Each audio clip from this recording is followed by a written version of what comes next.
Welcome to High Strangeness, where we ask questions and explore all that is strange and unexpected in our reality.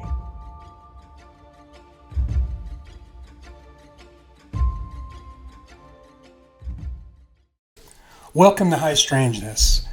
My name is Tony, I'm the host, and I'm excited today for what we have to present to you.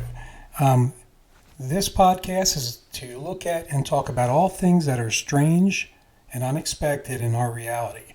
And so, what can be more interesting and strange than the UAP phenomena? Now, those people who have followed the UAPs and UFO scenarios over the years, one name that since I think it's 1969 that has always been part of that discussion is probably MUFON, who goes out there and does investigations for all things that are found and reported. So that's why today I'm so excited to have a guest on the show who is part of MUFON. He is actually the state director for Utah for MUFON, which is Mutual UFO Network. And his name is Dustin Eskelsen. Dustin, how are you doing, buddy? I'm doing good. Thanks for having me on, Tony. Thank you for being able to come on and help us understand a little bit more about that organization and what's going on here in Utah. Yeah, my pleasure. Yeah, it's Utah's an interesting state, not just for like UFOs, but also for paranormal. There's a lot of great paranormal places in northern Utah. If you're into cryptids, if you're into Bigfoot, yes, we got it all for you. So yeah, it's a great state to kind of be open-minded and see what you can find out there. Absolutely. Yeah, I think especially with Skinwalker Ranch being right out there, and most people probably know that there's that show that is going on right now, and it's pretty interesting. You're seeing the mending and melding of different phenomena tied in with UFOs, which I think is pretty interesting. Yeah, Skinwalker Ranch is the reason I went down the rabbit hole and got into UFO stuff. I was a big fan of this musician called Jason Molina, and he was in a couple different bands, and I just really love his work. I think he's an amazing songwriter. And in some of his songs, he talks about will-o-wisp, and I didn't know what that was, so one day I was at work, and I decided to Google it.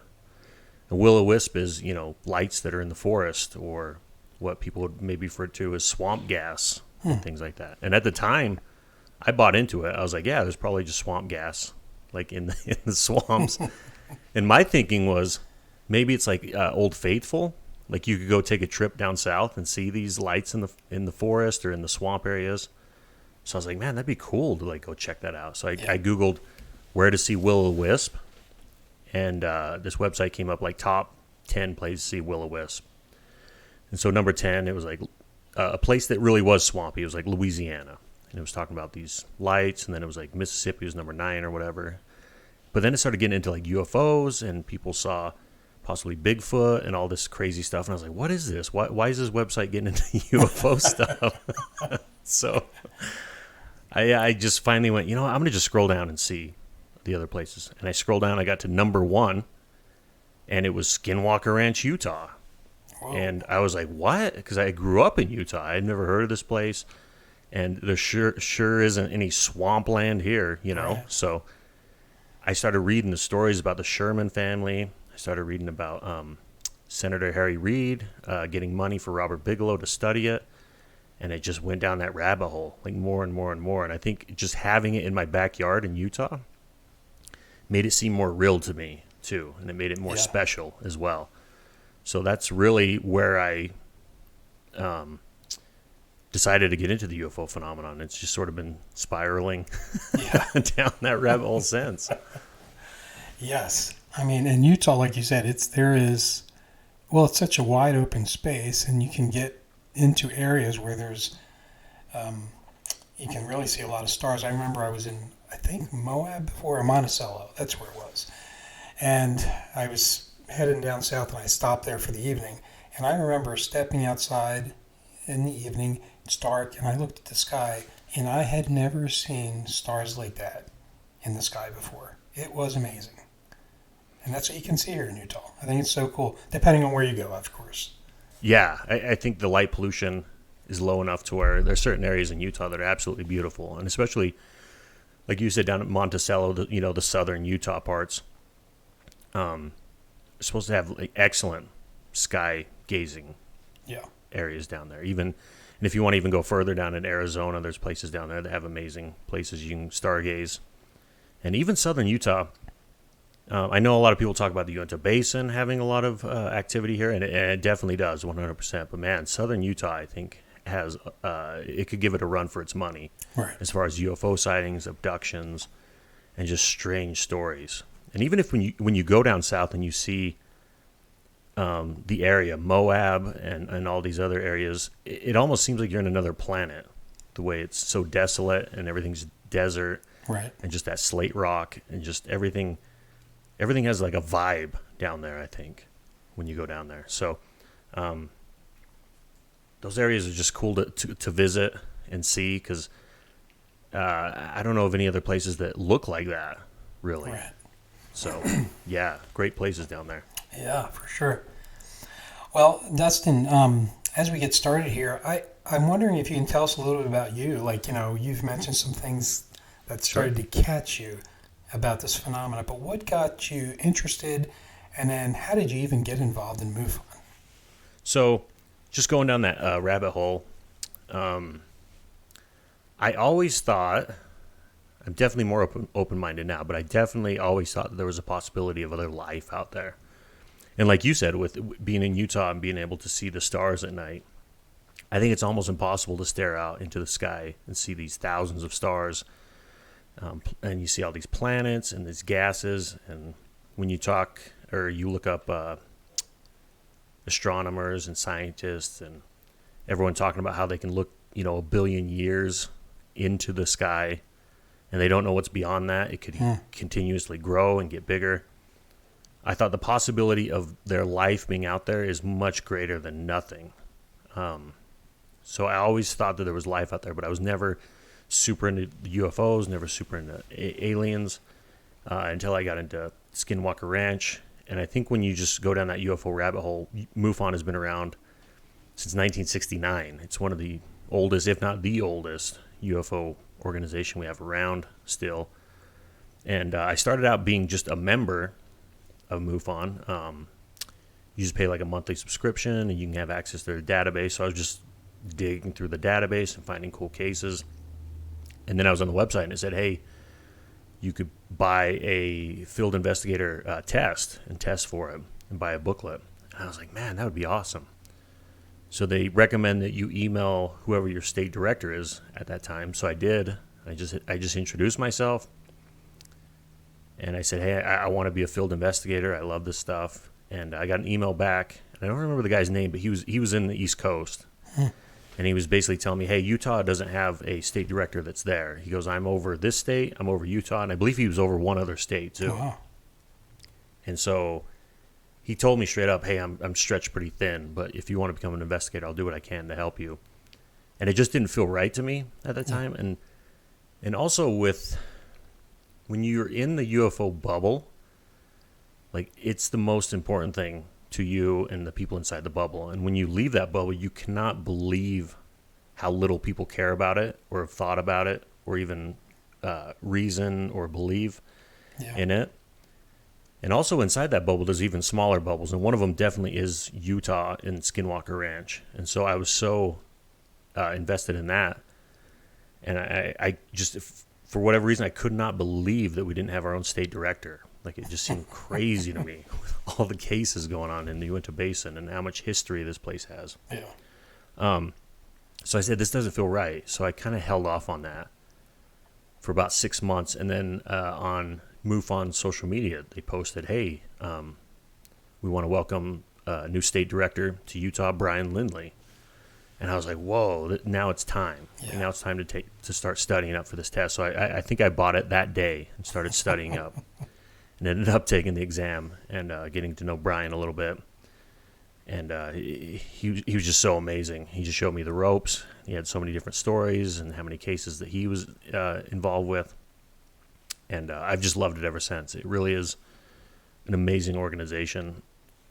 And if you're into it like I am, and you have a little free time on the side from all the crazy stuff that's going on in your life, I know it's hard because everyone has full-time jobs, everyone has, you know, families and whatnot, but it's been so rewarding and awesome. And I've just been doing it ever since, and working cases and talking with so many great people that have seen amazing things and had amazing experiences. I've even joined, they have a separate group inside of MUFON called the ERT group, the Experiencer Resource Team. So any cases that come in that people saw beings or have possibly been abducted go to the ERT team. And so we have a little extra education on how to handle that, and the processes of handling those investigations are quite a bit different than your standard sighting. Wow. That's, yeah. I'm thinking, you know, the experiencers, man. I want to hear a little bit about that.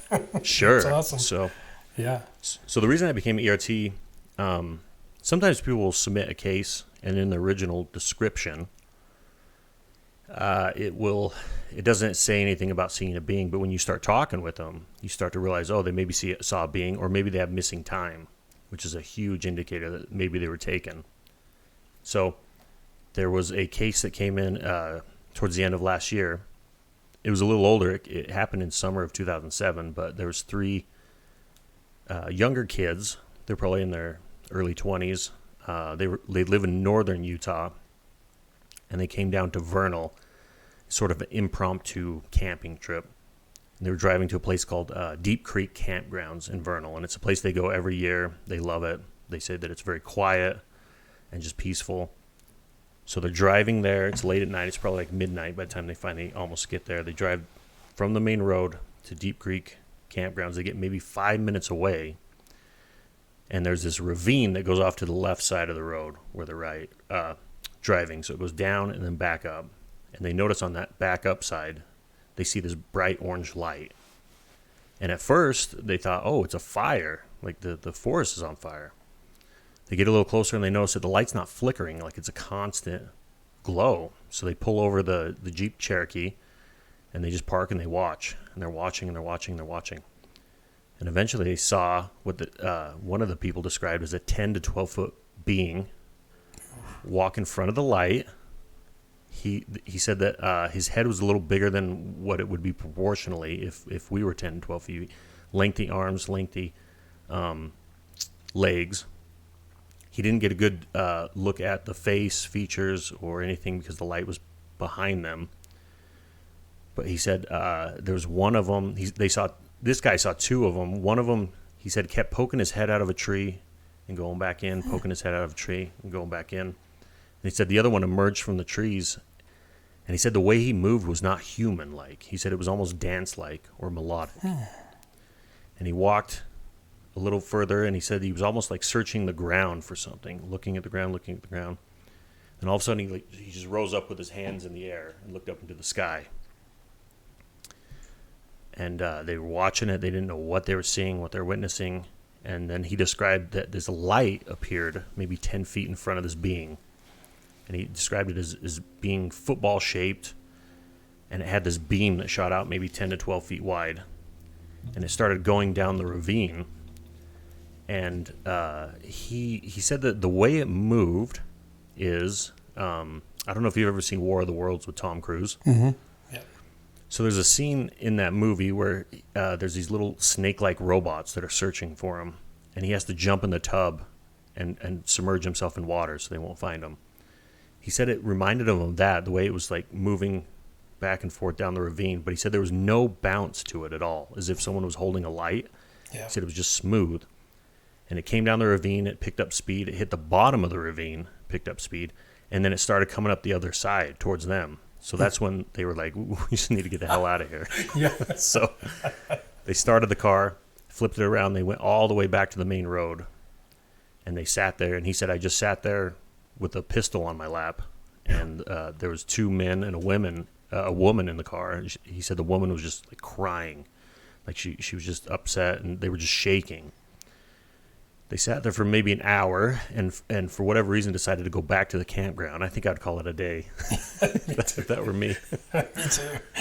So they drive, they go past that area, the light's gone, beings are gone. They get to the campground. They're so freaked out that they don't even want to get out and put up their tents. So they decide to just sleep in the Jeep. So they park, and the lady told me that she was so scared she didn't even open the door, but she had to pee so bad. She goes, I know this sounds gross, but I just rolled the window down and stuck my ass out the window and pee. Hey, And, if we were in that situation, what would we do? I don't know. Maybe that. Yeah, I know. And the interesting thing, on top of all the interesting stuff, in the morning, they heard a tapping on the windshield, and light was, morning light was already up. They noticed there was a hummingbird inside of the Jeep, and they decided to open up and let it out. So I don't know if that hummingbird has anything to do with them seeing the beings, or if it was just complete coincidence, but it was just one of those little added details that made you go, what is this about? That is interesting. And as I think of different sighting experiences that I've heard, there's oftentimes something like that, an owl or something like that they remember at that very time that seems a little out of place, right? Yeah, you're 100% right about owls. They're very commonly tied in with aliens and people seeing them. There's a really famous book that correlates the two together. I haven't read it, but I've heard good things about it. But yeah, it is strange that there are common things that people associate with from our world with aliens, and one of them definitely is owls. Yeah. Crazy. Thank you for sharing that. That is, of course, yeah, really cool. Well, I imagine we'll meander in and out of cool experiences in some of these questions. So let me get to a question, and we'll see where it takes us. But yeah, absolutely. one of the things I think, at least for me, I've always been really curious about is what are the roles and responsibilities within MUFON? You're the director, Sure. state director, and I know there are inspectors, but I have no idea what else happens or even the roles of each, you know what I mean? So if you could just help us understand that a little bit, that'd be great. Absolutely. So a field investigator, the way MUFON works is there are quite a few organizations that take reports. You have like NUFORC, the National UFO Reporting Center. You now have one called Enigma Labs, which is a privately owned company. You have AERO, which is the Anomaly Research Organization, which is governmental. And then you have MUFON. And I'm sure there's other ones out there, but those are sort of like the top dogs. So MUFON is the only organization I know where if you submit a case, a human being will reach out to you to investigate it, like an actual field investigator. So a field investigator is trained in how to investigate a case. So MUFON, if it's a typical sighting, we put it in different categories. There's a system that was actually developed by Jacques Vallée, very famous UFOologist. And most of the cases we get is what's called a Category 1, which is a sighting. We see something in the sky. If it's just hovering there, it's a certain category. If it's just moving around, and it's typically something that's more than 500 feet away. So those will go to field investigators, and there's 3 levels of field investigators: level 1, level 2, level 3, and it's really based on experience. So if you're new, the only thing you'll get is like a Category 1. But after you do a couple cases, we'll feel more comfortable giving you a Category 2, and then possibly a Category 3. So those are the field investigators. We also have assistant state directors and state directors, which are also field investigators, but they sort of have a secondary purpose, which is they need to go over the cases. They're the ones that close it out. They're the ones that have to look over what the investigator did, make sure all the I's are dotted and the T's are crossed. And then the state director is also involved with putting on local events. So that's something that I'm going to have to take over from here on out. And so typically they want to do like a quarterly event. So we just had one at the end of March up in Ogden at a place called Alien Legacy with a guy named Victor Camacho. Amazing amazing stuff. If you're ever in Ogden, check out his shop. It's all UFO stuff. He's gone down to Mexico and he's done archaeological digs, and he's unearthed some incredible artifacts, which show carvings and engravings of alien beings, like typical grays, and some of them show intermingling between humans. Some of them show spaceships on it. It's very fascinating. He has some of those artifacts in his shop. You can actually go take a look at them. But so those are sort of the main things. We also have what's called a chief investigator. They can close out cases, and they're sort of in charge of assigning the cases locally when they come in. And then if you're a big enough state, you have what's called sectional directors. So almost like the Senate, how you have pieces of a state that are carved out. So those, depending on which part of the state a case happens in, that's where those cases will go, is whatever those sections are at. Utah right now doesn't have a sectional director, so it's all just one big chunk, really. So we'll cover everything from, Logan down to southern Utah and Cedar City and all those places. Is it considered a chapter, or what do you guys call Utah? Is it Utah chapter or something like that? Yep. Yeah, you're right. So Utah chapter. So each state pretty much has a chapter. We're also international, so we have chapter in Canada, Germany, Brazil, all over the world. We have a lot of people that sort of take over those sections, and sometimes a country will be an entire chapter. I don't know how Canada works though. Canada's pretty big, and they do have a big following and stuff, so they may have to break it up into provinces. I'm not sure. Interesting. Yeah. Now, is it just UFO investigations, or do you guys do phenomena to determine if it's a UFO, or is there a point where you get something reported where you screen it and say this goes to somebody else, or how do you handle reports, where maybe even the person's not sure what they saw, Sure. So MUFON does only it's a little different. So MUFON, traditionally is just a UFO investigation. We don't investigate Bigfoot, cryptids. We don't investigate the paranormal. So it is very scientific when a sighting comes in, right? We want to know what angle it was at, how long was the sighting, how far it was, what kind of colored lights, shape, all that kind of stuff. It gets a little hazy, though, when we're talking with ERT cases, when we're talking with people that have come encounter with a being or have been taken aboard, abducted. And the reason that is I've found that most people, everyone that I've talked to personally, I can't say for everyone because I've never talked to everyone that's been close encounter abduction, but most people, and everyone I've talked to as an ERT member that has come in contact with a being will encounter paranormal activity later on in life. It's just something they all have encountered. And so it's sort of a weird line. ERT is really its own separate. It's part of MUFON, but the way we investigate cases is way more open-minded. Yeah. And I can tell you that most field investigators that I come across are also into the paranormal. They're into Bigfoot. It just sort of comes with the territory. But for the most part, it is a very scientific approach to sightings. But I can tell you, like for example, there was a lady who, she was about 8 years old. She's living in Utah now, but at the time she was living in Michigan. She said that she was upstairs. She was playing with her sister, and her mother was reading them stories. And she decided to go downstairs and get a drink of water from the kitchen. Goes downstairs, walks in the kitchen. She sees what she describes as an 8-foot being, very like dark, shadowy being with bright green eyes. She collapses, goes in the fetal position, and just lays there until her mother finds her. And her mother's like, "What are you doing down here? Why are you in that position?" She goes, nothing. She never told her mother about it. Fast forward a year later, she's sitting in her bedroom, and she said she just saw this little portal start to open up on the wall. She said it was black and white, and it just kept getting bigger and bigger and bigger. And she said, when I saw that being, I was like frightened. I just dropped in the fetal position. But when I saw this portal, for whatever reason, I had no fear in my heart. Like I knew that it wasn't going to hurt me. She said the portal got bigger and bigger and bigger. Her mother turned the corner, started coming down the hallway, and the portal disappeared.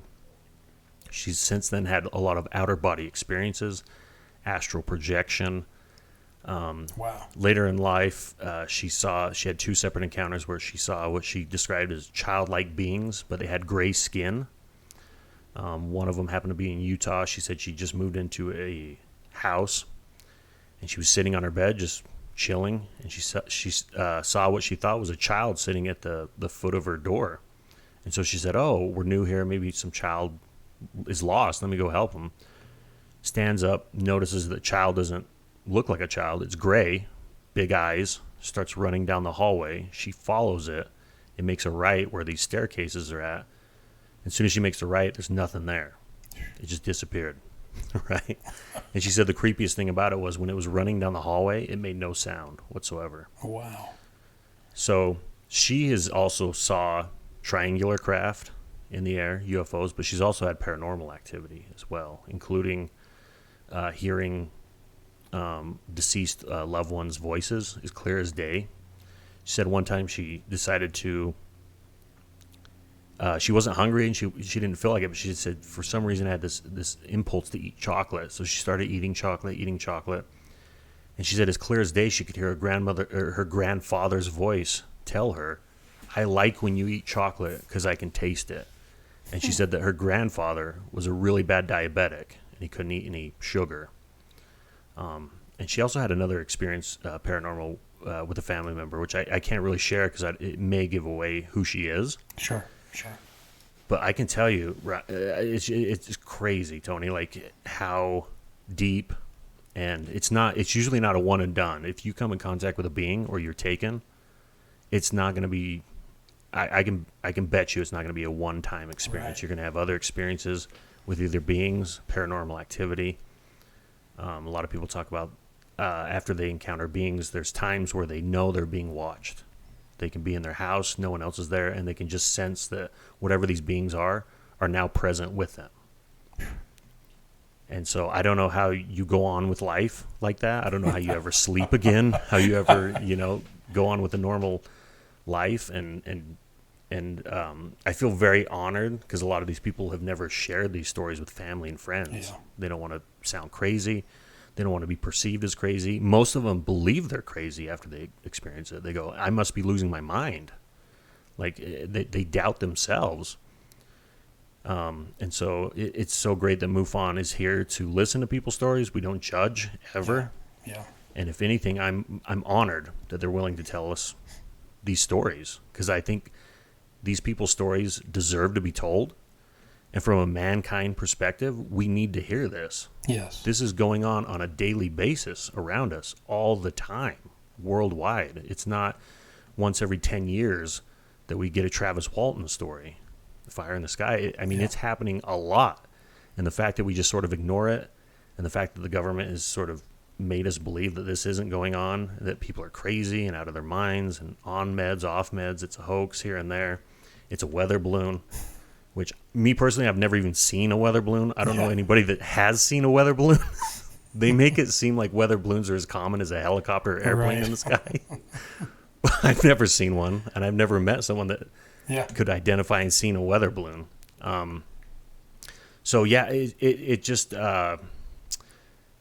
It's awesome. I love being a field investigator. I love hearing these stories and digging through the database, too. Like, I'll go through stories from other states that will blow your mind, and you reach out to the investigators that investigated the cases, and you hear more from them, and it really is a way to get further down that rabbit hole than you ever imagined. Well, I mean, it's interesting because one of the big reasons why I wanted to do a podcast is because I hear people talk about some of these phenomena in a silo. Like, too specific. And, I think there's crossover in a lot of areas. I mean, the Skinwalker Ranch TV show shows a little bit of that. But, I mean, I've seen weird things when I've looked at Bigfoot sightings and stuff, and just some things that seem to cross over with the different things. So I think there's a lot of truth that we can't connect together yet.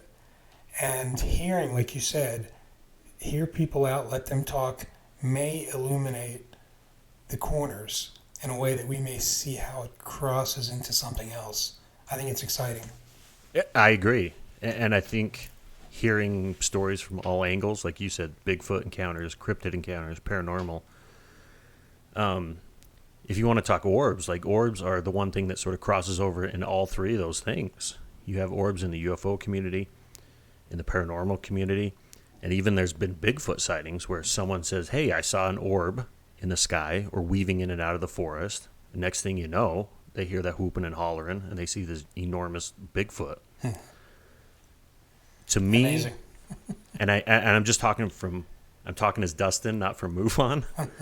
I believe they're all connected. I believe those energies are somehow showing themselves to us in a way that we don't understand. We understand them from our caveman brains, but we don't understand why they're showing them in the way that they're showing them. Amazing. I want to talk about this for a minute here. Sure. You had mentioned before that MUFON's an organization that's not judgmental, and people feel safe. They can share their experiences. How does MUFON and the investigators approach and do an initial assessment on a sighting? Do you gather all kinds of information and then start deciding how credible it is? Or I'm just curious, like how an inspector thinks about this and what's their process. Sure. So my process is when it comes in, it'll come in with a synopsis, and they also fill out a form which will indicate how many things they saw, what the shape was, any sort of lights, and then they'll also submit any photos or videos. So first things first, I go through all that. I look at their synopsis, I read it, I look at any attachments, any video, and then I'll set up an interview with them. And however we do it, it's whatever they're comfortable with. If they want to talk over the phone, awesome. If they want to talk via Zoom, if they just want to email back and forth, that's fine as well. We just want them to be comfortable and open to however they want to communicate with us. So for me, I've learned to reserve judgment until I talk with the witness, because sometimes you'll look at a photo and you may instantly go, "Oh, that's Venus." Or maybe that's a satellite, or maybe that's a lens flare. To give you an example, there was a really interesting case down in southern Utah. A man was down there and he was camping for the night, and he sent us 3 nighttime photos. This was back in August of 2023. Beautiful nighttime photos. Like, you could tell this dude knew what he was doing when it comes to nighttime photography. I've tried to take photos of the night. It's almost impossible to get like a good photo. Like, you really need to know what you're doing. So he sent these 3 beautiful photos. And there's one, the second one had these green little blips on it, several of them. And when I first saw it, I went, oh, that looks like lens flare a little bit. However, I've never seen lens flare like that before, where it's multiple times, and it just looked a little different. So I called him, and we spoke. And he told me he was down there camping for the night, and he's part of a group that goes hunting for rocks. And he goes to this area every year. It's what his passion is. And he says, "Yeah, I've been in photography for like 10 years." And at the time, there was something called the Perseid meteor shower going on, the Perseid meteor shower. So he said, I wanted to get some good shots of the meteors. So he sets up 2 cameras, both of them pointing sort of in different kind of directions. And he set them to automatically take pictures every 20 seconds with an open exposure. I think it was of 20 seconds. I could be wrong. It's either 10 or 20 seconds. One of the camera fails. The other camera takes beautiful photos, a bunch of them. He said, yeah, I was just taking photos all night, and I went through them, and I saw this one with all the green lights on it. And he goes, man, I've seen lens flare before, but I've never seen lens flare like this. I don't know what this is, and that's why I reached out to you guys. Mm-hmm. I go, sure, yeah, absolutely. I'll take a look at it, take a look at the data. And in my head, I go, we're probably going to just have to rule this out as lens flare. He goes, some other interesting thing happened to me while I was on this trip that made me also want to reach out. He goes, I was in my truck, I was watching the meteor shower, and then he said, I felt like maybe I fell asleep, And then he said he woke up in his truck, and he was like, oh, I must have fell asleep. And he looked around, and he wasn't at his campsite. He was in his truck, not at his campsite. He gets out of his truck, looks around, and he's in a place he doesn't know where he's at. And he goes, what the heck? Like, how did I get here? So he hops back in the truck, drives, finds a trail, goes up a certain way, north, gets stuck, gets himself unstuck, and then comes back down and finally figures out where he's at, and he goes back to the campsite. Now, because he was taking pictures every 20 seconds, there's pictures where we see his tail lights at one point, and then we see his headlights in another. So we believe that there was probably an hour, I think anywhere from 45 minutes to an hour of missing time, where somehow he woke up in his truck in this other part. Now, we're pretty confident that he drove there, which is possible. You know, people take Ambien, people sometimes drive, which is very dangerous, you know. But I asked him, I go, has this ever happened to you? No, this has never happened to me. Are you taking any drugs or alcohol? No, absolutely not. I ended up sending that photo to inside MUFON, we have photo analysis experts. He believes that it was possibly someone shining one of those high-powered green laser pointers in the sky that you would use for astronomy. I have one too. So he says, I think that's probably what it is. So in a weird way, I had to rule out the case as identifiable, but the fact that he had that hour of time where he somehow drove away or was taken away, it just makes you wonder what happened to him. Right. So yeah, we get cases like that as well, where you see the synopsis and you may hurry and make a snap judgment as to what it is, but once you start talking to people, you go, oh, there's more to it than that. And there's also vice versa. Sometimes you read a synopsis and you go, oh my God, that's amazing. And then you find out that, oh, it's a Starlink satellite chain that people saw. It wasn't a big mothership, you know? Right. So it goes both ways. But that's sort of the process. And so we look at a lot of things. We look at what the weather was that day. And at that time, we look at the duration that someone saw something. There's forms where we have to put in neighboring airports, any military air bases nearby. Was there a nuclear power plant that happened to be nearby? So we try to look at all the scientific explanations. Astronomy is a huge one. We still get reports from people looking at Venus and thinking that it's, some orb or spaceship, only because it's the second brightest thing you'll see in the sky next to the moon. And I think also Venus, since it's a planet, it doesn't have its own sort of light source, so it kind of reflects. And it catches my attention, too. If I'm out, especially in summer, walking around, I'll look up and be like, I'm pretty sure that's Venus, but let me just stare at it for a minute to make sure it doesn't zip around. So that's sort of our process with the investigation. It's really, the field investigator is very scientific. Now, as far as ERT is concerned, it's none of that. We don't fill out any of that form. If there happen to be a sighting that coincides with someone reporting seeing a being, then that it's sort of a two-man crew. The ERT takes care of the being or the abduction piece, and the field investigator will investigate the sighting and look up any sort of scientific data for that. Interesting. That's cool. Flight paths, too. We look at flight paths. That's another huge one, too, that comes in very handy. Like, oh, it was a helicopter. I had a case where a guy was on an airplane, and he took a bunch of pictures outside his airplane window of this chemtrail that looked insane. Like, it just looked overwhelming. It looked like the chemtrail... It looked like it was a big cloud that was getting pushed by a chemtrail. It looked bizarre. And so I started asking what flight he was on, where he was heading. I looked at the data on the picture of when it was taken. I asked him, what time zone you're in. And so looking up flight data, I kind of figured out where he was at on that flight at a certain time. And looking at flight data, there was a hypersonic jet right outside of his window that he saw. And it was some hypersonic jet. I don't remember the name of it, but I believe NASA was involved with making it. And so I was like, oh, that's what it was. So it was one of those cases where we were able to identify, but it was also cool.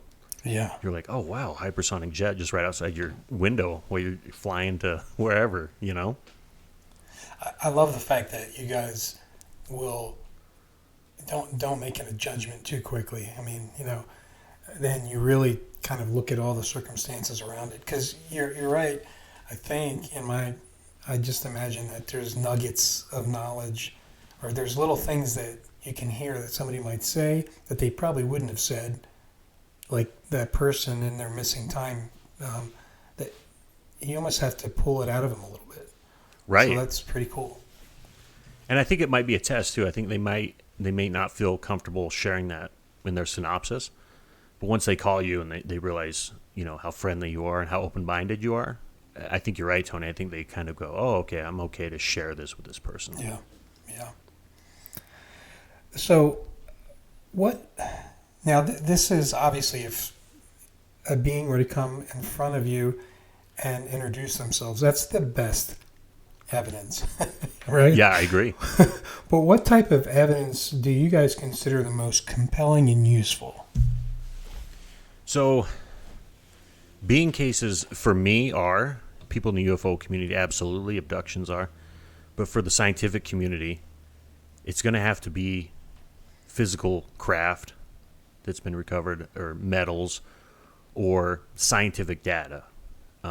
So it's rare, but we have had instances where we're able to get Geiger counters out at an area where maybe there was a landing, a sighting, and get data. And electromagnetic data is huge. So we use what's called a tri-field meter.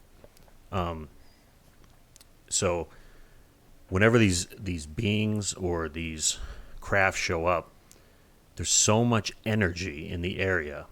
And if you ever push electricity through anything that's conductive, it becomes magnetic.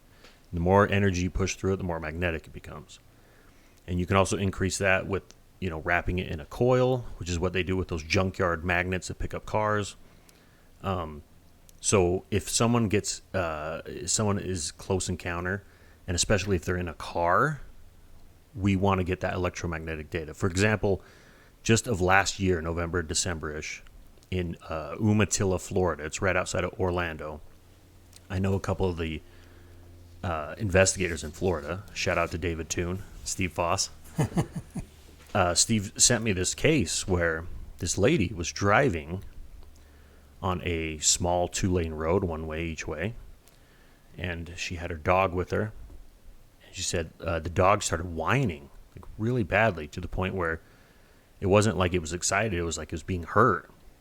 So she was literally worried, and then all of a sudden she said, like her head just filled with almost like a pressure, and she saw a big diamond-shaped craft fly over the car. A huge diamond-shaped craft. And it was so low to the ground, she saw it clip the top of a tree branch. It goes over. Before she sights it, her car goes dead. All the cars on the highway go dead. Phone goes dead. They're sitting there. She said she was dazed. Like whatever happened to her, it affected her physically. She sees 2 jets fly by, and I can't remember if she's former military or current military, but she's pretty sure of the type of jets that were behind this giant craft. Now, she doesn't know if these jets were following this craft or if they were escorting it.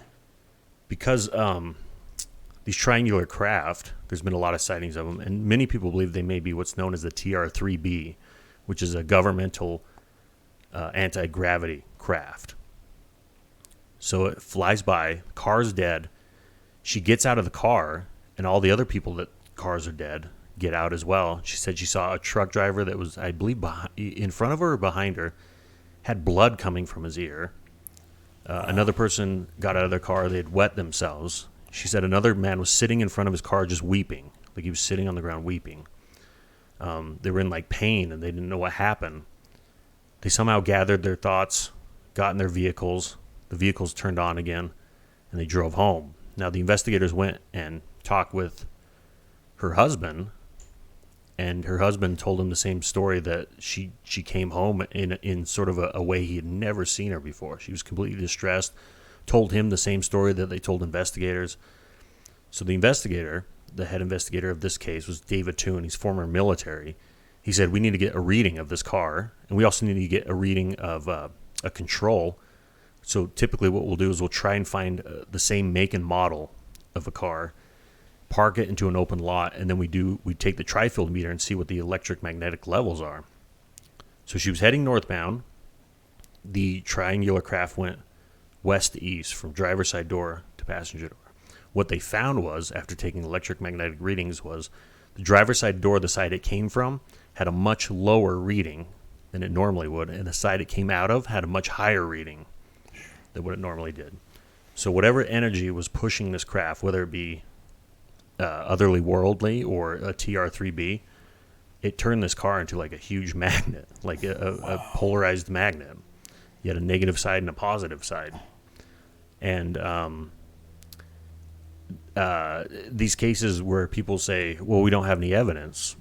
No, that's quite frankly bullshit. Like, we have electromagnetic readings. And people go, we have pictures, we have video. Some people are left with marks if they come in contact with beings. Some people have what's radiation sickness. So I think the scientific community, unless they physically can see a craft or look at it, they're not going to believe it. So I've sort of gotten to the field of, I'm not here to convince anyone of anything. I'm not here to convince anyone. I'm here to take people's stories down and say those stories out loud. And it's so great that people like you that have these podcasts and people have these shows that are able to get these stories out, because sometimes you'll work hours or days, weeks, months on cases in MUFON, and you submit them, and you're proud of them, and you did all this work, and sometimes you go, man, did it just go into the void? Is anyone even looking at these things? Right. So I think it's important for investigators to be proud, to talk about your stories. Yeah. Go on shows like this.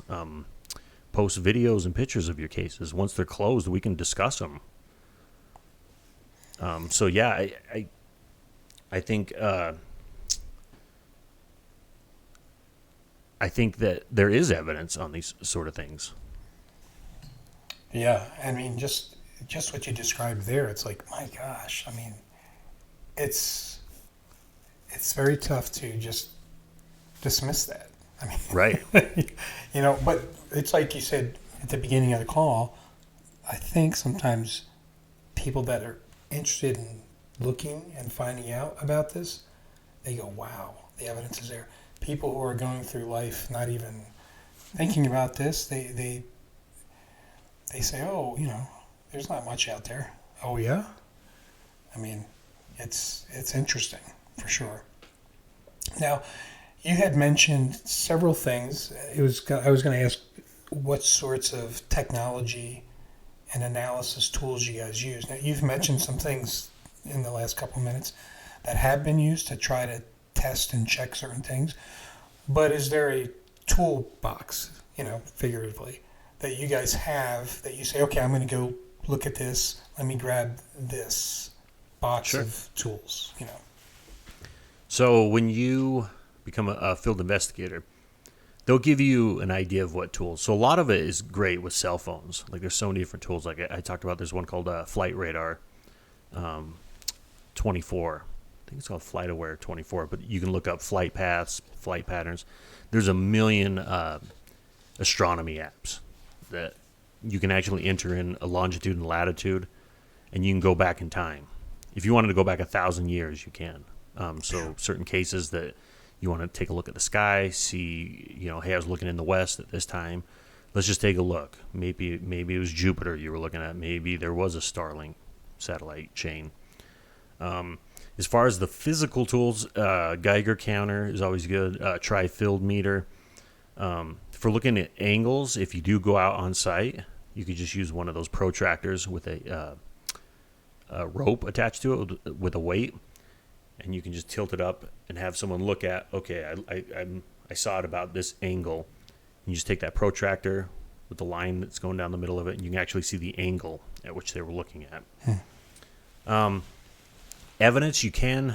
I've never had to actually collect evidence, but MUFON does have its own lab, so people will send in soil samples.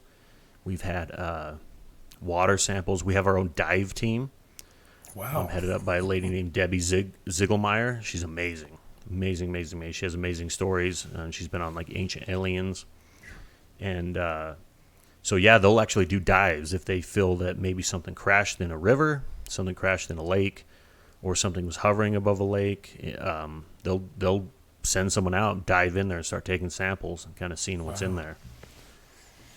Is this a situation where, like, something is just a little extraordinary.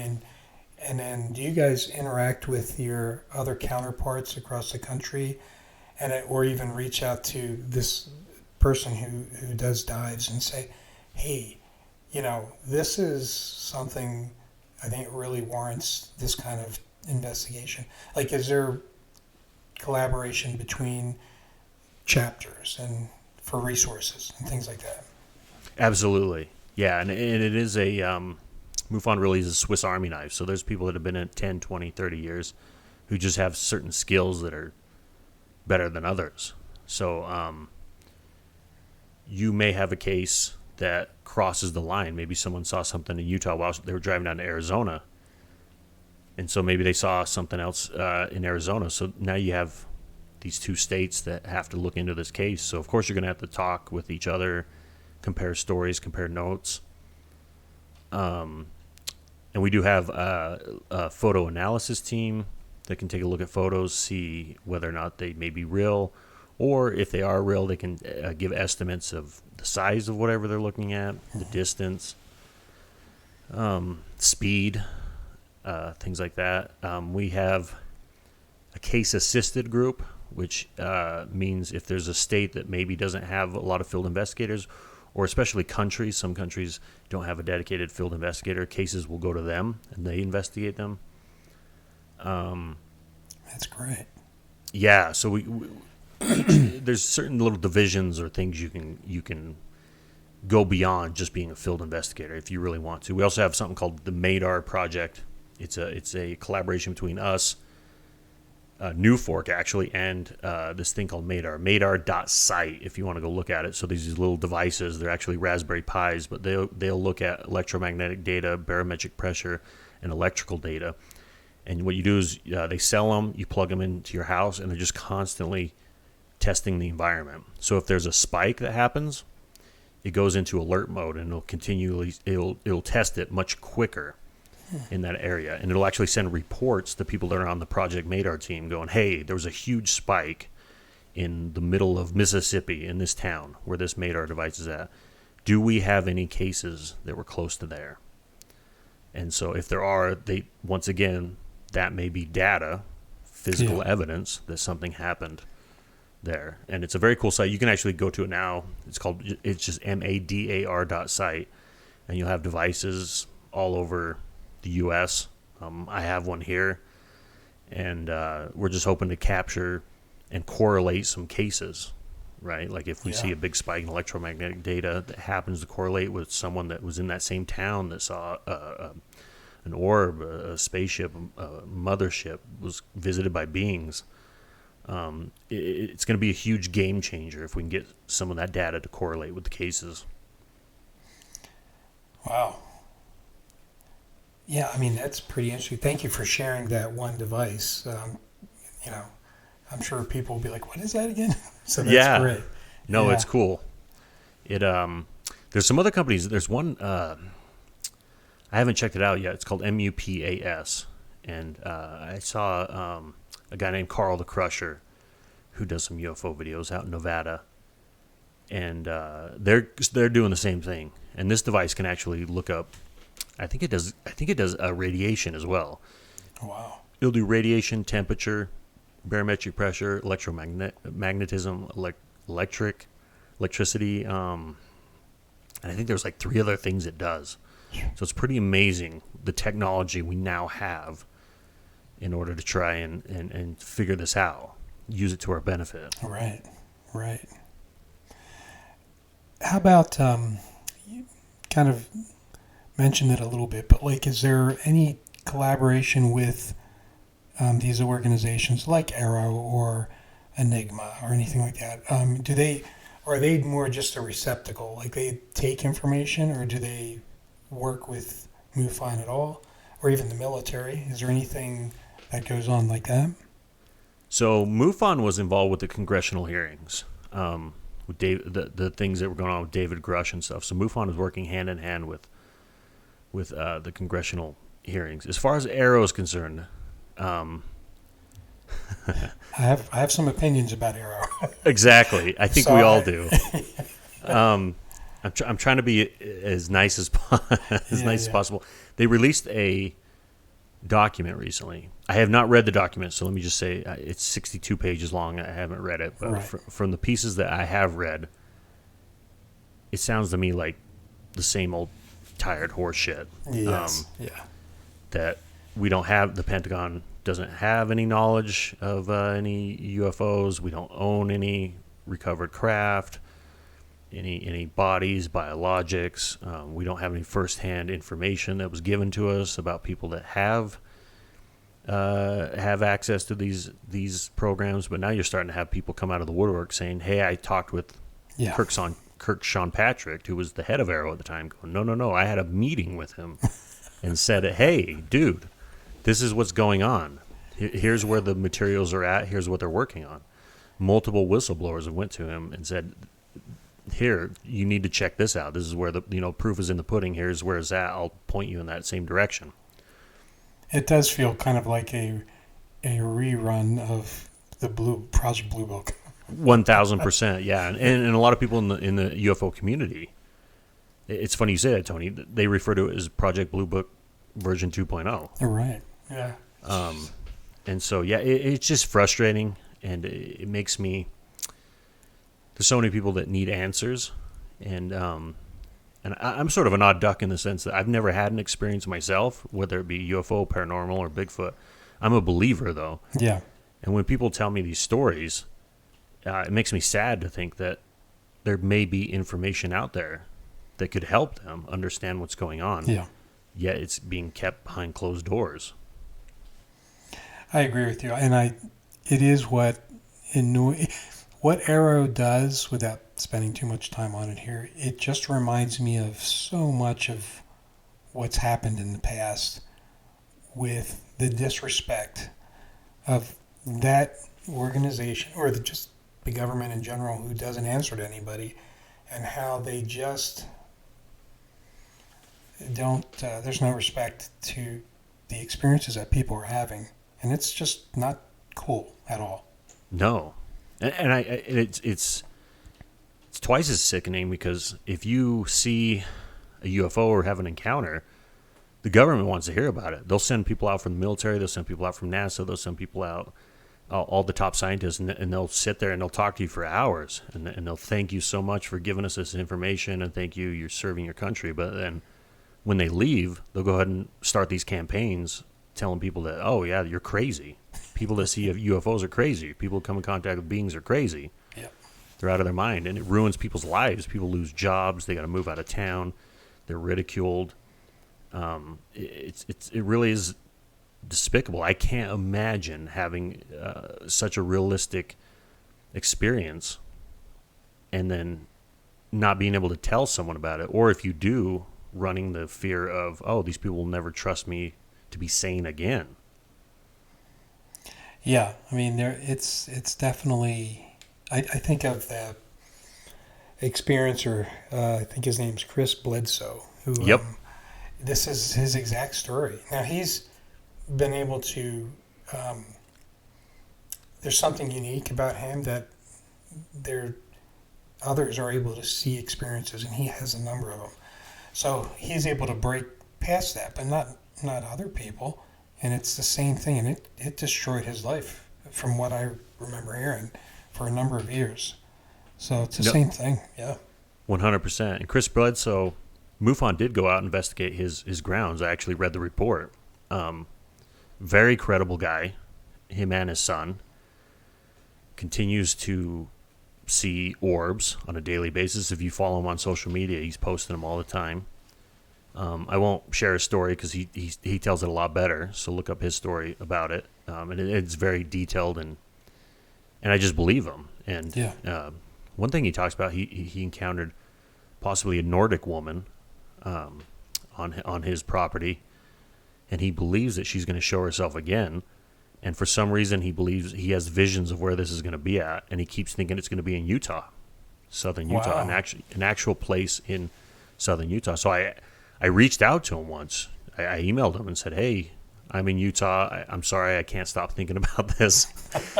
Can you give me some more info?" And he said, "Yeah, I have this vision that it's going to be in Utah." and at this very specific place. And which once again goes back to my theory that there's a lot going on in southern Utah. I know Uinta Basin is a magical place. You go there and there's just a certain vibe to it. But man, southern Utah, there's something about that I think is also very susceptible to people seeing UFOs and having experiences. Yeah. Well, let me ask this question. Sure. Curious about the database. Now, you mentioned that there's, as a member of MUFON, you have access to a database, or explain that a little bit. So Sure. The database exists in what way? Who has access to it, and what does it share? So currently the database is down. We had a denial of service attack 2 months ago, and they're still investigating it. So unfortunately, we haven't been able to take cases, and it's been very frustrating for us field investigators. We're sort of twiddling our thumbs. We're hoping to get a new system up and going soon. I think sometime this month we'll be able to take cases, and then once the investigation is done, we can get all that back data. But once the database is up, what it is we have over 130,000 cases that are in the database. And I think, and I don't think that's all of them, because MUFON started in 1969. So there's a lot of physical copies of cases that have come in over the years that they're still digitizing too. So if you are a member, you can search anywhere in the world. You can pick a country, you can pick a state, you can pick a county. There's also very finite definition if you want to just look at saucer-shaped objects. If you just want to look at triangular-shaped objects. You could search by color of what the object was. We also have what's called case of interest. When the cases come in, there's it's called the case management system, and we actually have case managers who, depending on a certain grade system, will determine whether or not this is a case of interest, that people should look at this. So you can look at cases of interest. You can search by date. So what you'll get from as being a member is you will get the date it was submitted, the date it occurred, the original synopsis of what the person wrote, and any attachments that they submitted with it. Investigators have a lot more insight into the case, in which we have access to see any attachments that were given to the investigator that uploaded later. We're able to see investigator notes. We're able to see, what the weather data was. And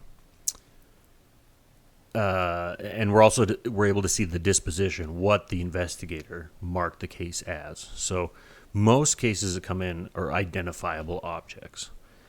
And there's different categories. We have just identifiable object, man-made, identifiable object, natural phenomenon. So if it's like a weather event. And then we also have dispositions of things we don't know. So one is just unknown. Another one's unknown UAV, an aerial vehicle. So if something's moving around a lot in a way that you go, oh, this is propelled by something. This isn't just hovering there. It isn't just staying there. We'll have to mark it as a UAV.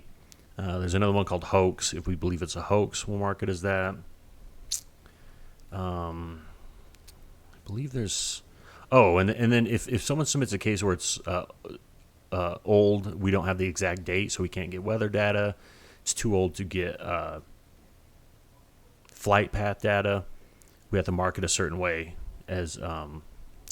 I can't think of it off the top of my head, but yeah, there's a lot of categories that investigators can only see.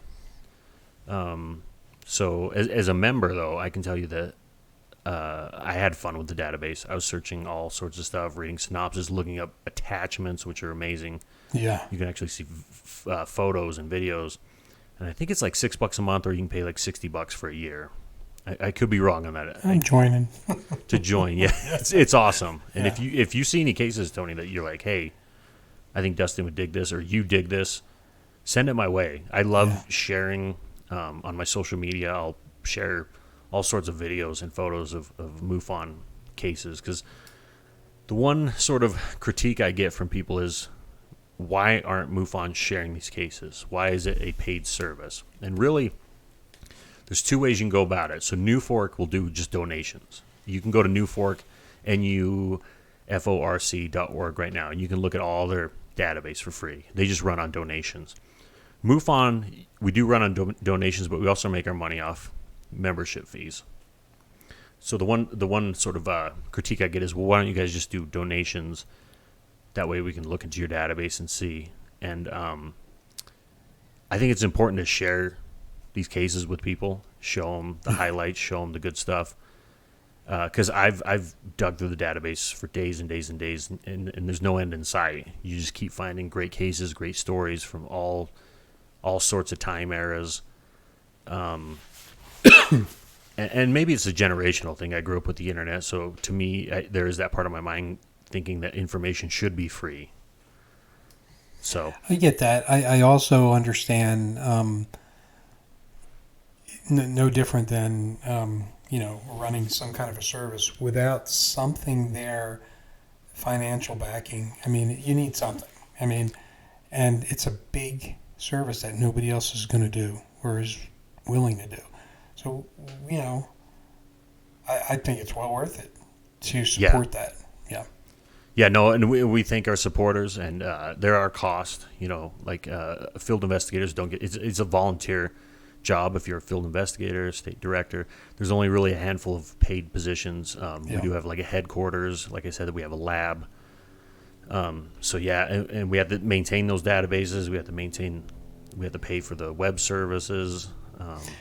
Technology too, like your equipment and resource, the things that are used. Yep. That's got to be paid for. So, yeah. Yeah. That makes perfect sense to me anyway. So I want to start, well, first of all, we are at an hour, and I don't know how much time you allotted for this. No, you can go as long as you want, my man. I got nothing. I could talk about this for days. This is what I do anyways, is talk with friends about UFOs and paranormal stuff. So this is just... Well, this has been awesome, but I know there's much more that we can get into. And so I'm glad you said that, because I'd like to continue on for a bit. Yeah. But if it ever gets too long, just tell me. You know what I mean? No, you're fine. Let's keep rolling. Well, so I want to do this because I want to start now diving into Utah a little bit. Sure. And before I do that, as we've looked at MUFON, its process, its, just to understand MUFON better, you've done a great job giving us that information. I want to thank you for that. Before we tail into that, though, let's go back for a minute into if a person wants to become an investigator. You had mentioned some training and some things like that. And so could you spend a minute about that? Just talk a little bit about that for folks who may want to do that. Absolutely. So, you'll buy the Field Investigator Manual. You can either buy a physical copy or there's an online version. I chose the online version just because it's easier for me to flip back and forth through and search certain things. So the book will take you through a lot of different topics. One of them takes you through the organization, some of the policies and procedures. It's really kind of like every job has the employee handbook. It kind of takes you through some of that. But then you really dive into the investigation. What tools are you going to use? It goes through how to use a tri-field meter, how to use a Geiger counter, how to determine angles, sight, speed, what are the best ways to investigate, talking with a person, what to say, what not to say, keeping an open mind, but also keeping your, for lack of a better word, your bullshit meter up. And you get into other deeper topics such as crop circles. Talk about cattle mutilations, which is a very interesting topic. It goes into abductions, close encounters.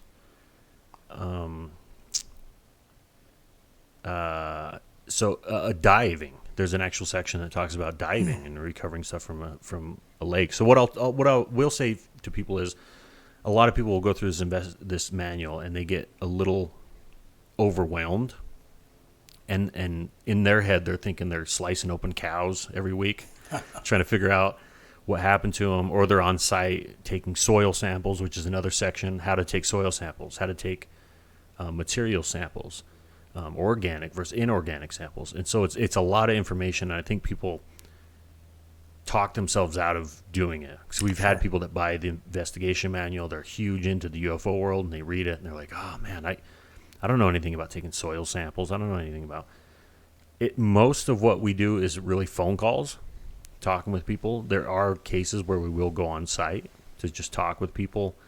We may want to take some pictures of the grounds. If it happens to be that we need to take samples, there are people within MUFON that we can contact and just be like, hey, walk me through it again. Let's just make sure we're doing everything right here. So don't freak out if people buy the manual. Don't think that you're now going to have to quit your job and spend 50 hours a week doing this stuff. It's very fun. It's very rewarding. It is a lot of time investigating cases sometimes, but for me, it's totally worth it. Yeah. It's very, it opens your mind a lot, and you get to talk with actual experiencers. And one thing I hate to admit, when I first joined, I was like, man, I wonder what the ratio is of people that I'm going to talk to that are 100% believable versus maybe they sound like they're crazy. And I thought maybe it'd be a flip of a coin, but it's really not. I mean, it's rare, very rare that you'll talk to someone where you go, man, maybe there's something psychological going on with them. And so it really enforces your beliefs that something is going on. Yeah. These are good people, down to earth, willing to talk to you, educated, and they've seen something that they're reaching out to us saying, I would love to have answers. What do you think this is?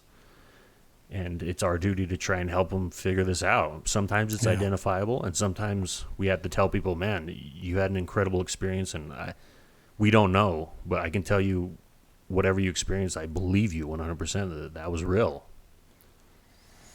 So is there room for new investigators in a state like Utah?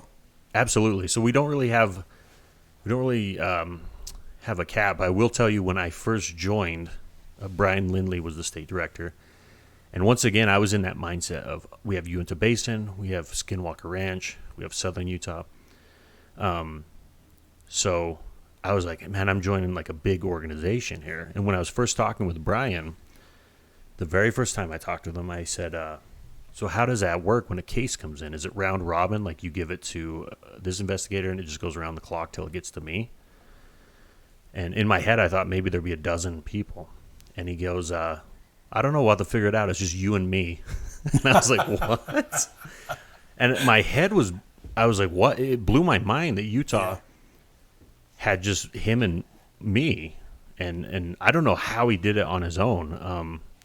My first year as a field investigator, I think I did 34 cases, which is a lot. I've talked with, Arizona has a really big chapter. They're one of the best out there. And I have a friend down there named Fred. And I remember talking with him, and he goes, hey, I just did my 75th case. And I go, how many years have you been doing it? And he goes, 6. Wow. And at that time, I had like 30 under my belt, and I hadn't been there a year. Yeah. And I was like, whoa. I didn't realize, I think because I was so new and so into it, I didn't realize how grueling the work was, because it was very rewarding. But I remember in my head going, I don't know how many years I could do that. We got to get some people on here. So luckily, we have 3 more investigators. Perfect. So it's gonna even out, and once the database opens up, I'm trying to reach out on different forums and letting people know. The biggest thing about MUFON for me is awareness, that there's a place you can submit a case, and a human being will reach out to you and talk to you, and investigate it. We're not just gonna take your case, shove it in a file, and send you a cookie cutter email saying thank you for letting us know what happened to you. Good luck to you. Like, you're actually going to talk to a human being who's going to look into your case for you. And I just want people to know that, because I think for every case we get, there's probably 20 that we never get.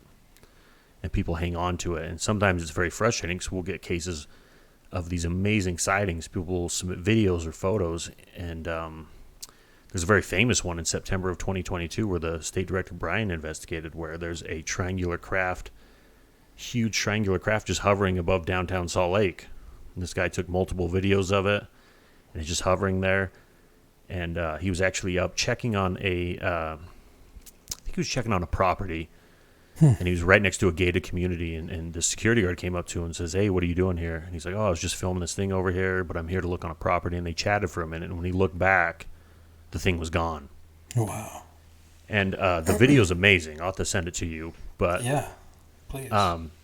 It's cases like that where you go, there's thousands of people going in and out of downtown Salt Lake, so I know there has to be other people that have footage of this, who witnessed it, who saw it. And we're just begging people, please, if you saw this, let us know. Like, we're here. We're not going to judge you. If you want to submit a case anonymously, we allow that. You don't have to give us your name or anything. Just send us what data you know, pictures, video. We can talk on a phone. We can talk on email.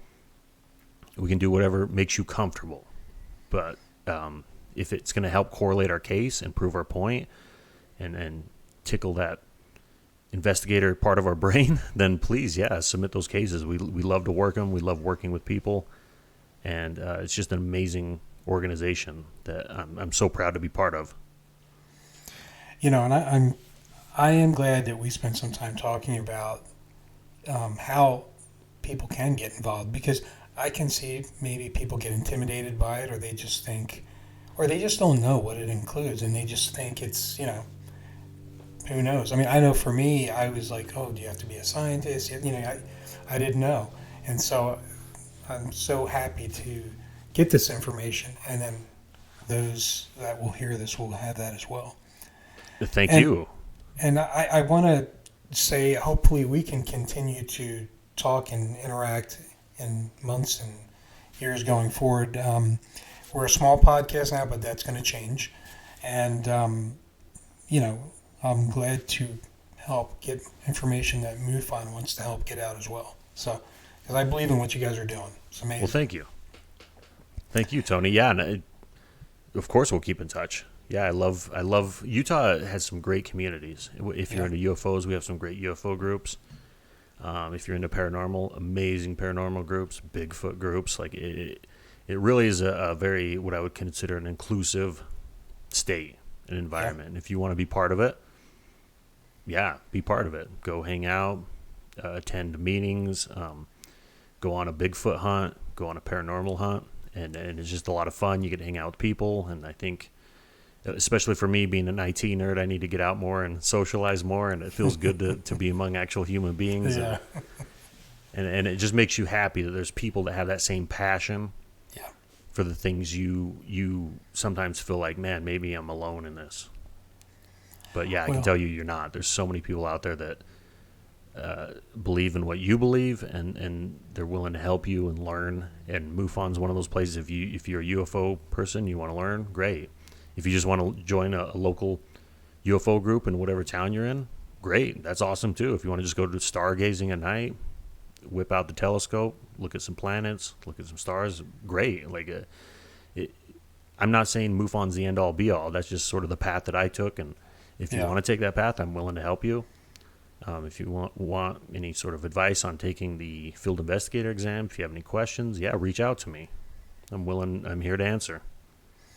And folks, we'll have Dustin's contact information at the bottom underneath the episode as well. So thank you for that.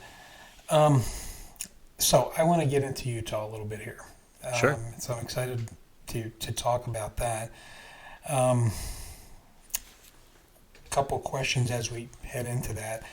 Is Utah an increasing or a decreasing area of activity in your opinion? I know that sometimes you guys don't get all the reports and all the sightings reported, but what are you seeing in terms of numbers over the years that you've been part of it?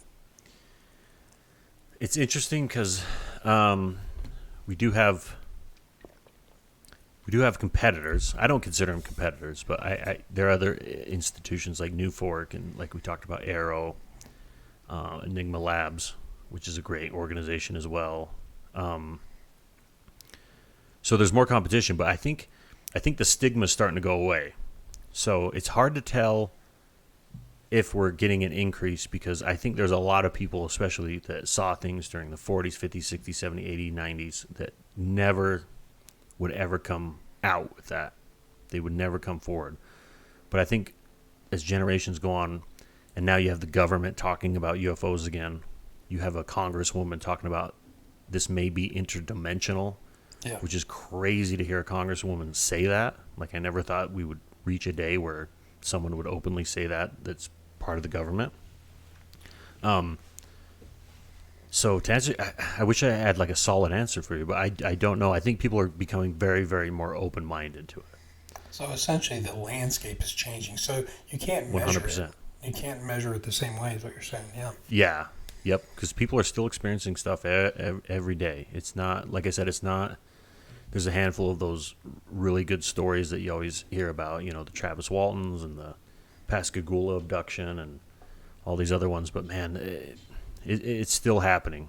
It's changed a little bit in the sense that I'm not seeing a lot of cases where people are seeing the traditional saucers that people see in like the 50s and 60s. Yeah. You're starting to see a lot more people seeing orbs. Like, orbs are by far the most cited, what I would say, unknown object. And not just in the UFO world, probably, you know, like I said, you see them in the paranormal world, you see them in the Bigfoot world. There's something about them that's just so interesting. These balls of light that are intelligently moving around. These tiny things. Like, is something inside of them? Are they being controlled remotely? Why are they lit up? Why are they the colors they are? Because they come in so many different colors. Some people claim that, you know, this color is bad, this color is good. Some people will get instantly afraid from some feel peace and love from others. So it really is just this mixed bag. And talking with experiencers, like the lady I said that had that experience with seeing that 8-foot being in her home, I asked her, I said, orbs, do you see them? She goes, I see them all the time. Like, I'm just out and about and I'll just see them. And I go, are you afraid? Do they do anything? She goes, no, they just kind of do what they do. Like, they just kind of go around this world. They don't bother me. I don't bother them. They're just part of this world, just like I'm part of this world. That's interesting.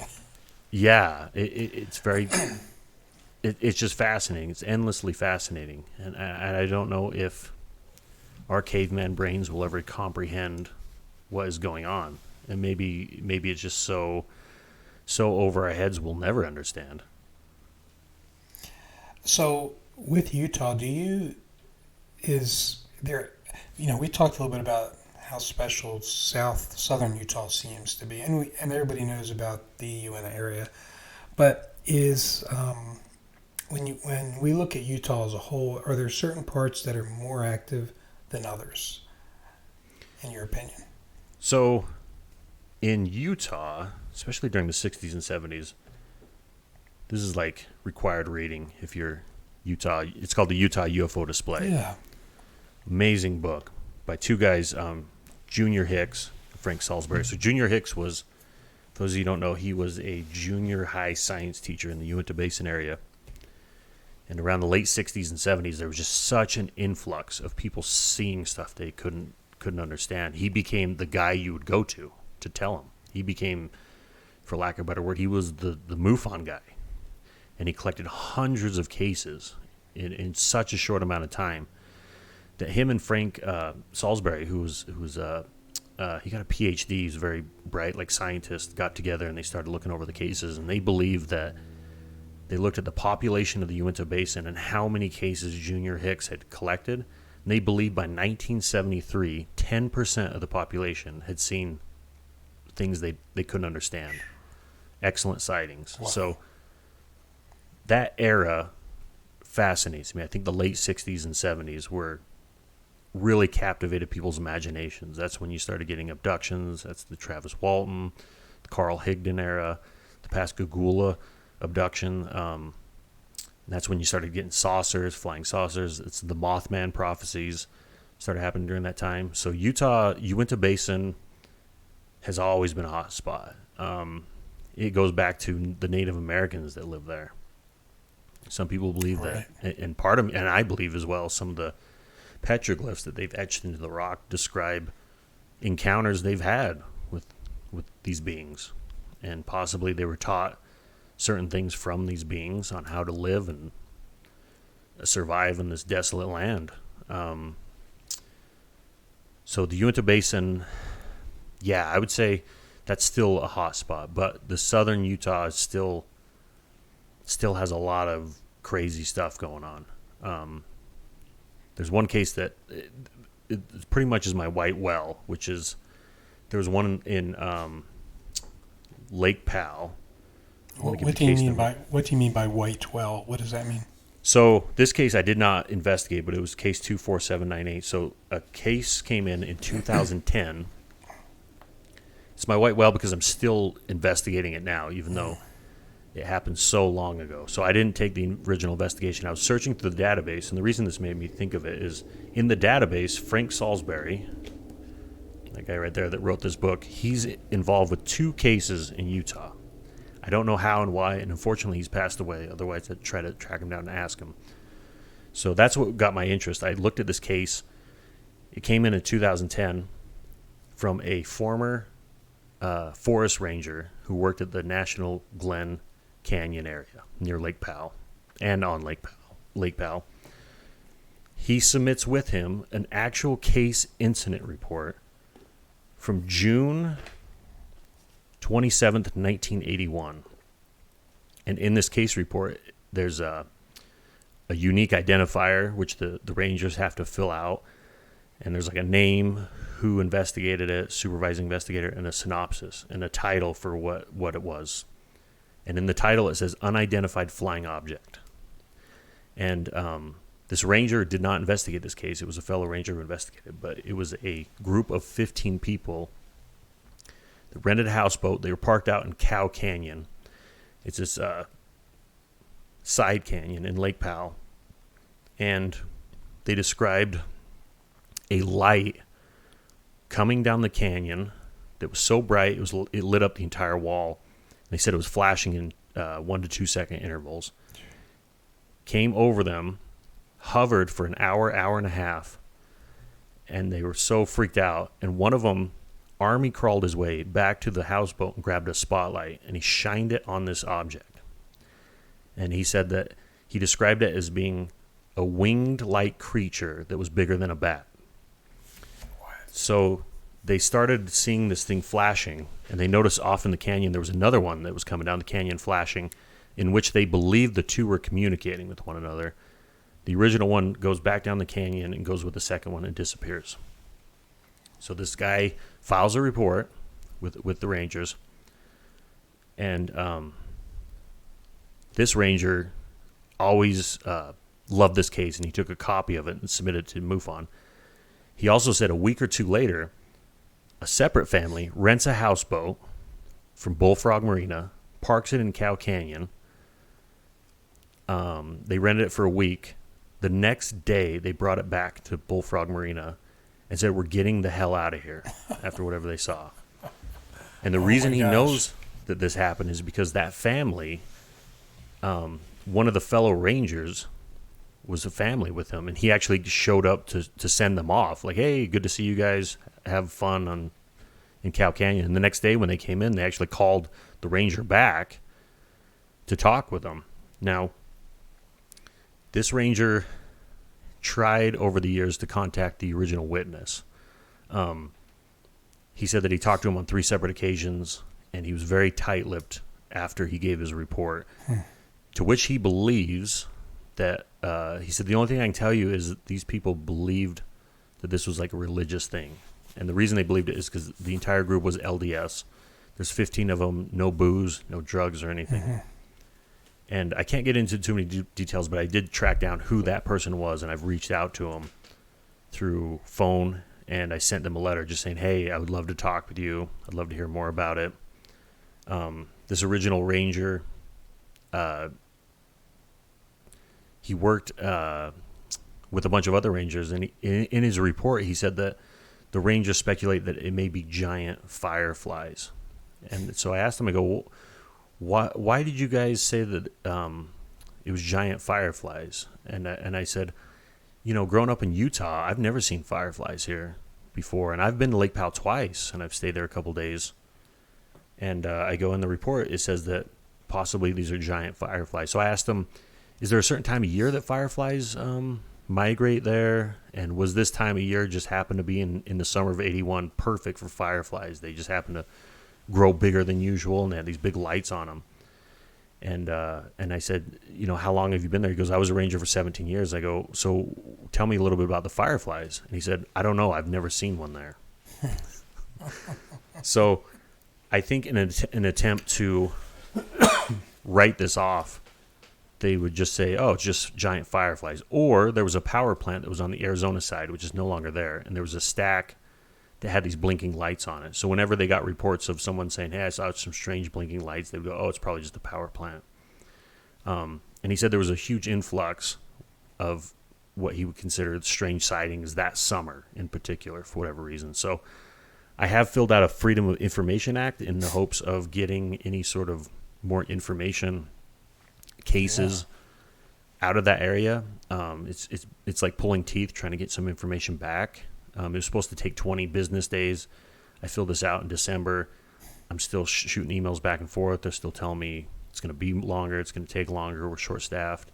And also, I'm still trying to get the name of that ranger whose family parked the boat in Cow Canyon in order to try and get any sort of insight from him, or hopefully be able to talk to his family as well and see what's going on. Because this happened in 1981. I mean, odds are some of these people have probably come and gone.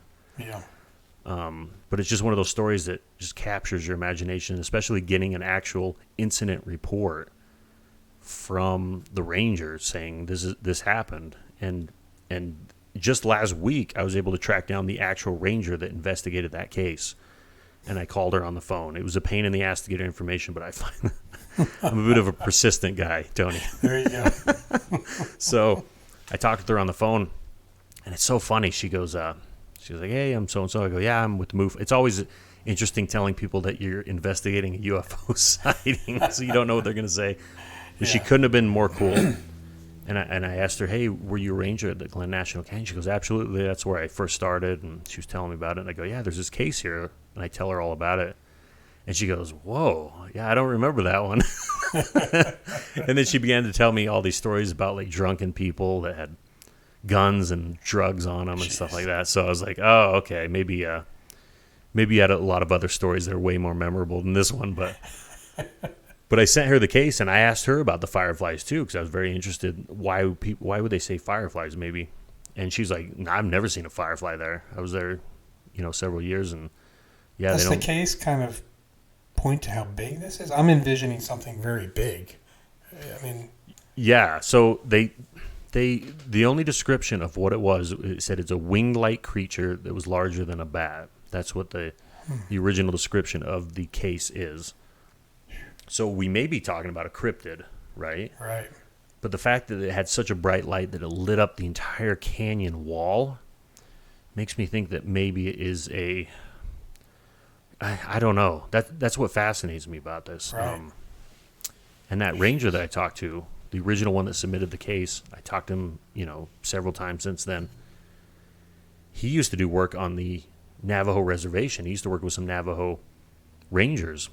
And he said that one time he was driving late at night, and he was driving by this guy's house that he knew very well, and he saw what he described as, he said it looked like an orange wedge, about 1.5 feet, 2 feet wide. It was blue and orange, and it was just hovering in this guy's driveway.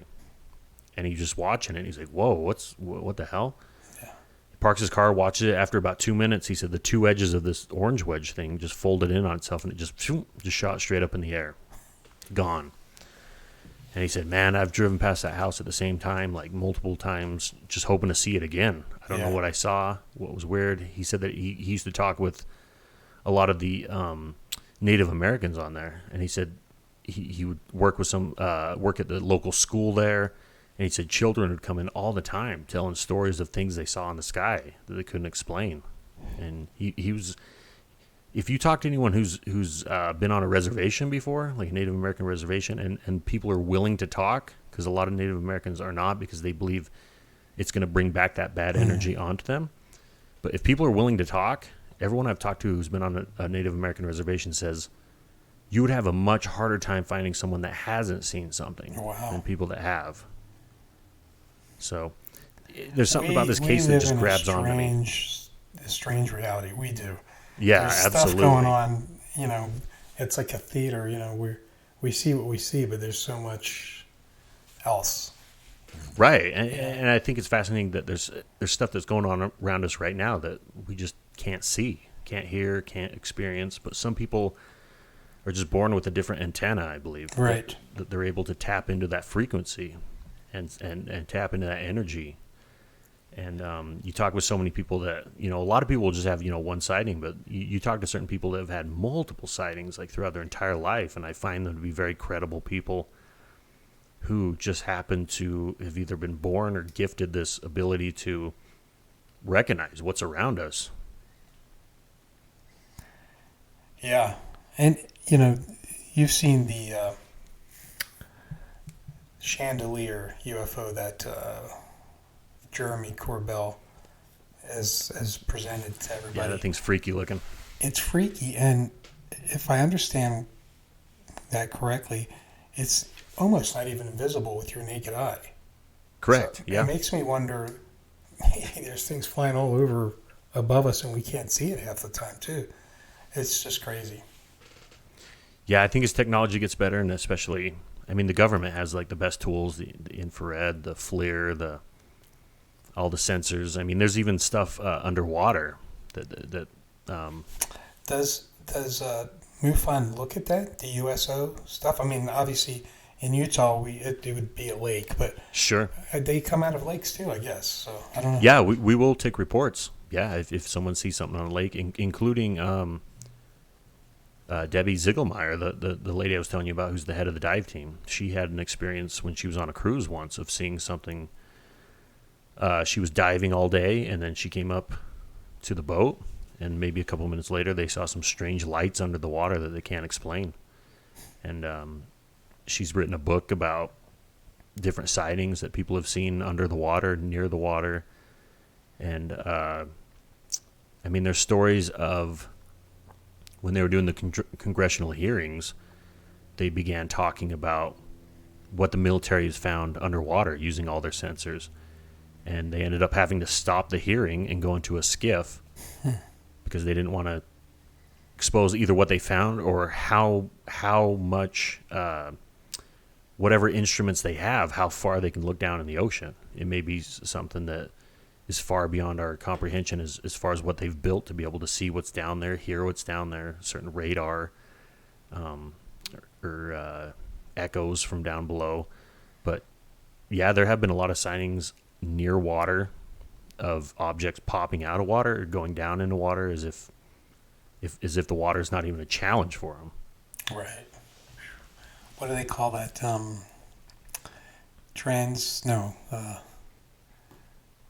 There's a term that they use where it can go from solid to liquid to space and back and forth. But yeah, I can't think of it either. It's crazy. But well, yeah, it's nuts to think that to us there's so many like what we consider laws of physics where these things are like, no, I don't care about your laws of physics. We're just going to do what we want. It's crazy. I've got a couple schematics or not spreadsheets, but they're diagrams about Utah, and sure. I'm wondering if we can talk a bit about it. You mentioned before, that the saucer shape, it's actually changing. There's a lot more orbs and stuff, and this is something that was provided. I picked it up on the Salt Lake Tribune's website, or I don't even know when I got it, but it was a long time ago. And it talks about sightings in Utah, which with the different reported size shapes, and it kind of gives you the number of these. And I was like, holy cow, that is crazy. So many different shapes. It blows my mind as far as, and I've been involved with investigations where you couldn't even put a shape on something. Like you just have to have them. You just have to have them draw it because you go, I can't picture what you're telling me. Can you please draw a picture? Because there's some wacky stuff out there, just like you were saying with that jellyfish chandelier looking thing. Yeah. Like if someone saw that and had to describe it to me, I'd be like, oh man, or if I had to describe it to someone, I'd be like, let me see if I can draw it for you because it's so bizarre looking. But to your point, a light or a orbish kind of thing looks like that's by far the highest number. Fireballs. Circles, triangles are very popular, and yeah. if you look in the database, especially, I would say probably 1990s on, you start to see a lot of triangle sightings in the MUFON database. So a lot of people do think that that is a governmental craft, a TR-3B, Black Manta. And some people are confident enough to say, yes, it is. Like I've heard MUFON people say, yep, that's got to be what it is and stuff. I sort of reserve judgment only because I don't know for sure, but it does sound like a huge possibility that it is a governmental craft. And these have been said to be huge, right? They're like massive. Yep. Yeah. Sometimes as wide as like a football field. There was one in I think it was 2012, in my hometown of Wellington. A guy saw one. He was out working late at night. I think it was like 1 a.m. Saw one of these triangular crafts go overhead. They typically have 3 lights on each vertex, and they're either white or red. Slowly went overhead. He said it didn't make a sound. He didn't see any welds on it, no rivets, no windows. He described it as like 3 stories tall and about 200 feet wide by 300 feet long or something like that, and flew overhead. And then right behind it, which is another common thing, is there was 2 black military helicopters following it. Said it was flying so low he could see the pilots in it. He described that they were wearing white helmets, and at one point he said he waved to one of the pilots, and to his amazement, the pilot waved back. This is in the triangle or in the... Separate from the triangle. So you had the triangle pass him, Yeah. and then there was 2 helicopters behind it. So he waved to them. He waved to the helicopter dude, yeah. And so it I tried to reach out to him, but I found out that I couldn't get a hold of him. I don't know where he went, but no, I found out that he had died. That's right. Oh, wow. And so I was like, oh man, because sometimes you read these cases and you just go, I just want to reach back out to the original submitters and just let them know, hey, we're still working on this. Like, right. Just because you submitted it, it doesn't mean it just got shoved in a filing cabinet. Like, we're still working on it. And sometimes it just takes time for new tools, new information to come out for us to try and crack a case. I've got another one here. Talks about Sure.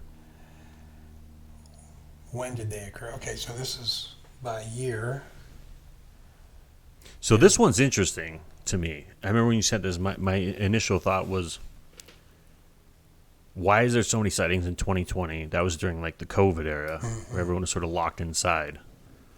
So it's interesting there's so many reports, and it might be that so many people just had cabin fever that they're like, you know what, I'm going to just get outside.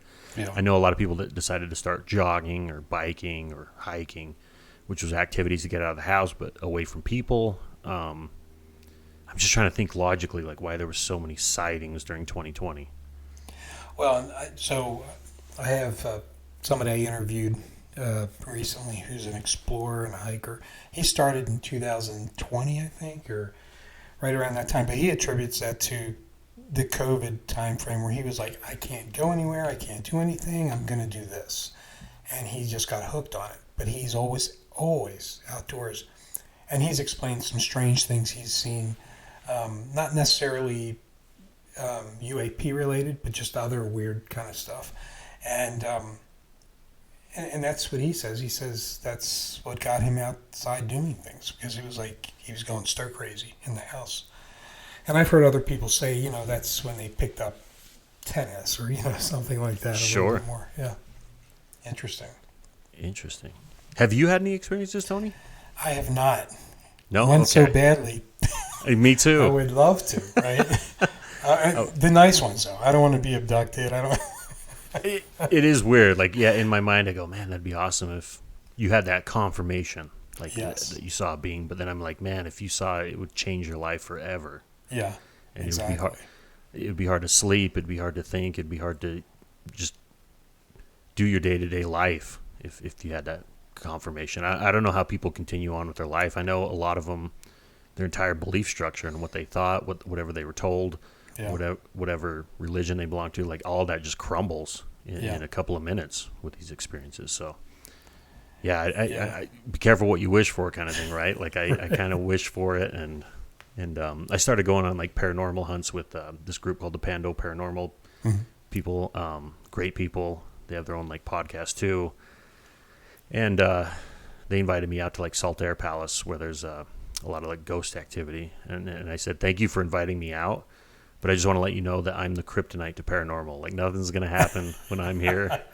I've been trying for so long to see things and experience them. But I've sort of accepted my fate. If I don't see anything, that's fine. I'll just be what I consider a scribe. Like I'll take down people's stories and share them, and hopefully get more people to be comfortable with sharing their story as well. Yeah. Well, and in this kind of the same way, I have just noticed there's just a lot of strange everywhere you look and everything, and I see that all the time. So I haven't seen UAP, and that's okay. But I do believe that these things are going on. I mean, I really don't doubt it at all. So, I love hearing and talking about it because it's people's experiences that help you kind of form some opinions on maybe what this is or how many different things this is, right? Yeah, absolutely. Yeah. The possibilities are endless. Well, we are almost at 2 hours. I'm going to get ready to kind of tail this off. Okay. Because I'd like to talk again in the future at some point. Absolutely, yeah. Catch up. Me too. But I do want to have one last question I have for you. Anything that you can talk about or any information that you've received about Dugway Proving Ground? What is that, Area 52? It could be. The guy you want to talk to about that, his name's Dave Rosenfeld. Okay. If you can get him, man, that guy, we had him at a MUFON meeting back in December of last year.